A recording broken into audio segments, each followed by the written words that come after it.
Welcome back, viewers. On to some international stories now. Considered a high-stake litmus test for incumbent President Mohamed Muizzu, Maldives is now voting for the fourth multi-parliamentary elections. Now, the island nation set up 602 polling stations across constituencies where a total of 368 candidates will be contesting, including 40 women candidates who are eyeing 93 seats in the People's Majlis.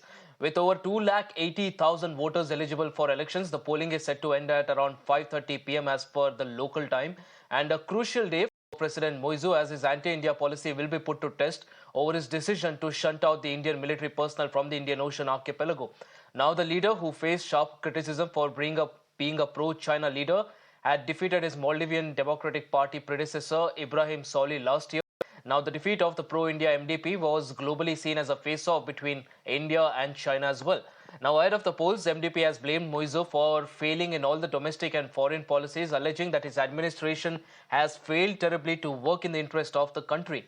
In addition, the MDP has also said that citizens are facing regression in democratic values under Muizzu's leadership, and keeping this in mind, the NDP has now said that they are optimistic about winning the elections against the failed regime of Muizzu, which has of course also targeted India time and again.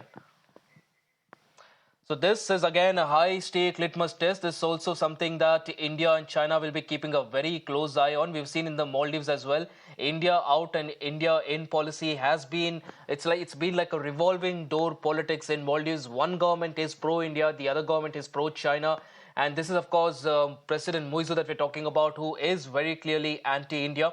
Rishabh joins us on the broadcast to get us more details on this. Rishabh, of course, a lot of eyes, even from India, will be on this particular elections. The MDP, of course, saying that Muizzu has failed not just in domestic politics, but also internationally, which, of course, his entire fiasco as far as India is concerned has impacted the nation as well.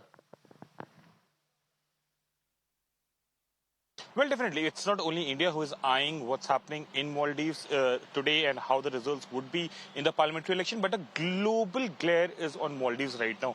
Given the geographical position of this island country, the way it commands a lot of marine borders in Indian Ocean, which is a very important trade route as well. Military route, everyone right now is eyeing what's happening in Maldives. Remember, since November, when Mohamed Muizzu, the president of Maldives, came to power, his anti-India rhetoric has kept the whole region thinking that how things would be.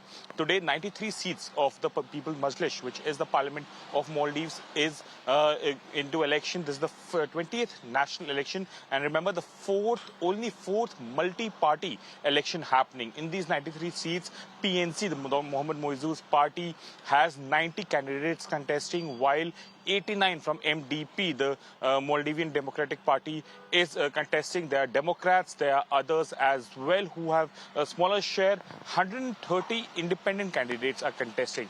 Over 280,000 voters will be casting their vote, and all eyes would be on the results. If MDP manages to secure the majority in People's Majlis, it will definitely make it difficult for Muizzu to implement policy. And what are these policies? These policies are how Maldives will behave with China and with India. Muizzu has been quite clear in his pro-China approach, but if he loses the majority in the parliament, it won't be a cakewalk for him to implement his policies, and that is something everyone is eyeing on. The elections are on. It will go on for another three and a half hours. Post that, the counting will begin. The preliminary result will be out by midnight. Tomorrow morning, we'll know how the parliament of Maldives will look like. A small country, but very significant country for that matter. Right, Rishabh, like you rightly pointed out, a very small country, but a very significant country even, given the fact that its geopolitical influence is going to be something that India and China will be vying at. Shifting tracks now.